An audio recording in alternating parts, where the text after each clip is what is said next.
citizens of the world. We are anonymous. We have recently been hearing some queries as to why the Muslim Brotherhood have become targeted by our attacks. Feeling that it is in the interests of the people whom we aim to empower, we see no harm in giving these queries sufficient answer. That answer will be some of the many reasons why we chose to conduct this operation. So, as a result, we announce the following 3 points. Number 1. There has been a long existing relationship between the pseudo-democracy known as the United States government, and the pseudo-religious but primarily politically motivated organization known as the Muslim Brotherhood. This relationship is no cause for wonder. In regions of interest all over the world, when factions are vying for power, the U.S. government seeks to establish contact and political relationships with the most prominent of these factions. Now is not the time or place to bemoan the U.S. government for playing dirty, nor is it the time or place to bemoan the people who use religion as a cloak to seize power in politics. There are other times in which we can discuss these points. We're mentioning this point because recently, this relationship has taken a different turn, an evolution in that said contingency. Which brings us to point 2. Number 2. Recently, during the events of the series of uprisings and revolutions that shook the Middle East known as the Arab Spring, the Central Intelligence Agency has been instrumental in supplementing the dealings of the United States government with the Muslim Brotherhood.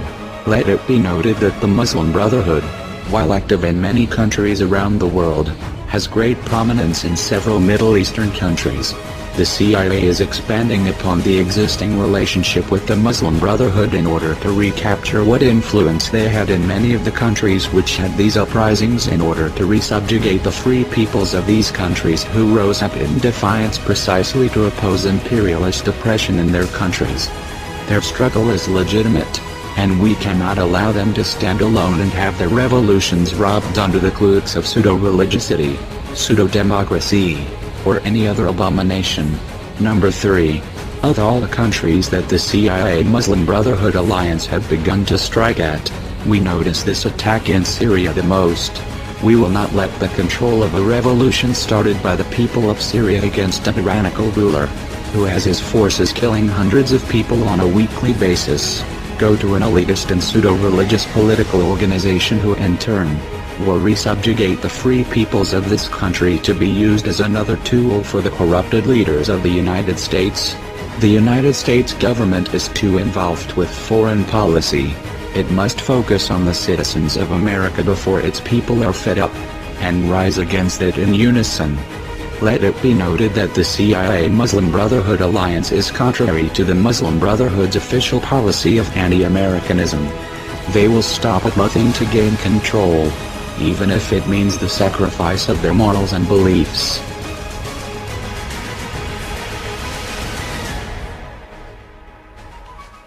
This is a message to the Muslim Brotherhood. We have taken down the websites known as Ikhwan Online and Ikhwan Web, so that you may suffer a partial taste of our fury. If you do not cease your political hypocrisy, you shall find us more than willing to unleash the full extent of our fury on you and your breed of intolerant, hate-filled partners.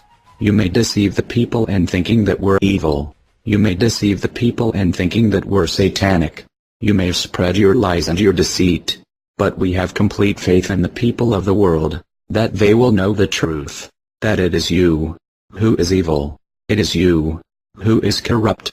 It is you who is dishonest. It is you who is destructive. We are anonymous. We are legion. We do not forgive. We do not forget. Expect us.